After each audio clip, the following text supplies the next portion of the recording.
Welcome to the channel, everybody. My name is Greb Kered, and today we are playing Lying or Stupid, the game where we decide if someone has told a lie for personal gain or if they have told that lie from a perch of ignorance. On the chopping block today, we have former Congresswoman, combat veteran, right-wing darling, Tulsi Gabbard. Recently on the Sean Ryan podcast starring Sean Ryan, Tulsi had this to say about the Border Act of 2024 failing to become law. And there was no way that I could have supported that if I was in Congress then, because the bill's intent was to secure our border. That's what they sold it as. The problem is it institutionalized illegal immigration. It basically said, well, there were a lot of reasons wrong with it, but the crux of it was up to 5,000 illegal immigrants a day will be okay. And that is a lie. So the bill actually does not say that it is okay for 5,000 illegal aliens to come into the country like there's some kind of series of turnstiles that click and count, and once they get to 5,000 they lock, and they don't unlock until tomorrow morning. Let me run you through what the bill really says the number 5,000 is in this document, but it is in reference to encounters with Border Patrol and security. Let me tell you what an encounter is. There are several types. There are CBP encounters, there are OFO enforcement encounters, there are administrative encounters, and so on. And according to the latest fact sheet from the Department of Homeland Security, a majority of all Southwest border encounters from fiscal year 2021 to fiscal year 2023 resulted in a removal, return, or expulsion. In other words, over the past few years, an encounter would result in an alien being denied access into the United States.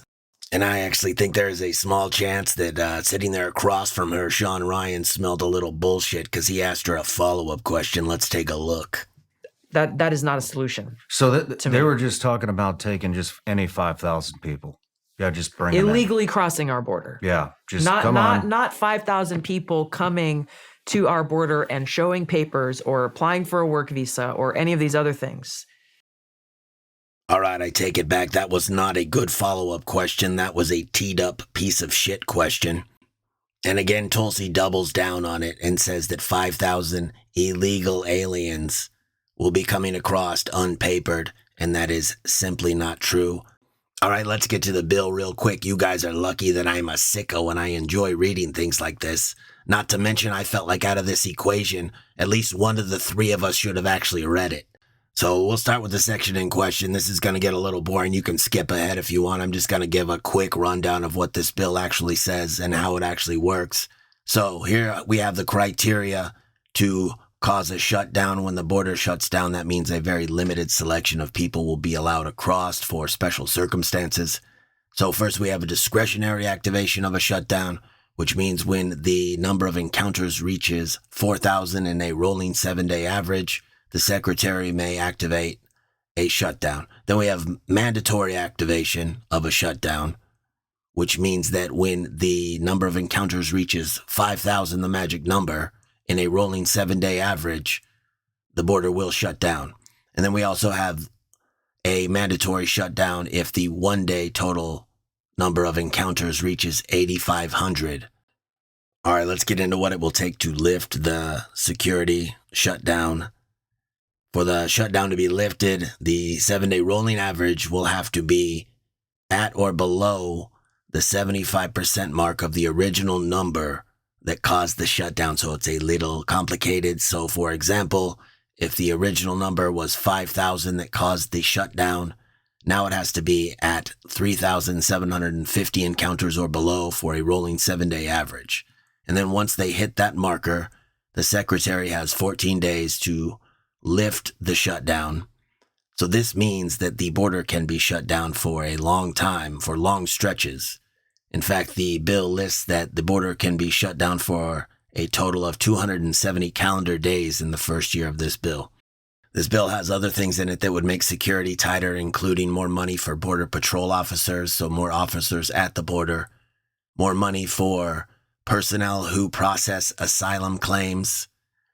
It will also have a streamlined asylum process, and it will make it a little more difficult to get in through the asylum claim process. And I think one of the most important things is that it will have harsh punishments for those who try to cross the border outside of authorized ports of entry. All right, holy shit, let's take a little break. I know the truth can be boring as hell sometimes. And if you've made it this far, you must be a sicko like me, and you must be at least halfway interested in what I'm saying. So I'd like to ask you to like and subscribe and leave a comment so the next video pops up in your feed so you don't miss out. I really appreciate you. Thank you. Okay, so the next thing I'm going to get into is just a little bit more exciting. There are some statistics involved. And then after this section, we're going to get into the talking shit about Tulsi Gabbard section, which should be a lot more fun. So even though that bill did not become a law, many of the things in that bill became rules under an executive order. So a lot of what was in that bill and what was supposed to happen has been happening since June 5th. So here's the statistics. Since June 5th to August 31st, DHA has repatriated 70% of single adults and individuals in family units, and that compares to 28% repatriated between May of last year and May of this year. The DHA has also returned more than 121,000 individuals in that time period, which is 3 months. And then here's another one, which I feel is very important because if you're like me and sometimes your local park is frequented by fentanyl zombies, this one pertains to us because most of the drugs come in outside of ports of entry. So during this 3-month time period, DHA has more than tripled the percentage of non-citizens encountered between POEs, which is ports of entry, who are processed for expedited removal. So that means they're stopping people coming in outside of the ports of entry, which means they are stopping the fentanyl from coming into the country. So all this looks really good. It's only been 3 months. So my question for Tulsi Gabbard is, what do you want? What do you want? And I think the answer is clear. You don't want the problem to be solved. You want something to bitch about. All right, let's play the game. Was Tulsi lying about what was in the Border Act for personal gain or from a perch of ignorance? Is she stupid? It's a little hard because I've noticed playing this game, it's a little of column A and a little of column B, so it's a little bit of both. And Tulsi is known for being the queen of confusing the simple solution with the simple-minded solution. But in this case, I think she is definitely lying for personal gain. She is on this show to sell that book. She is talking to MAGA. She knows that Donald Trump was recently on the Sean Ryan podcast. She knows that the Sean Ryan audience is also her audience. This is all business and zero integrity. She's there to spread disinformation, instill fear, and sell salvation. Much like another group who has amassed a fortune with bullshit in a book. Final thoughts on Tulsi Gabbard. She has transformed from an interesting and outspoken congresswoman into a Trump sycophant selling right-wing propaganda. She has been seduced by her growing wealth and her growing popularity within social media echo chambers. Daily, Tulsi slides closer to the end of the spectrum where pigs speak of pedophilia, child mutilation, and treason without hesitation and without evidence.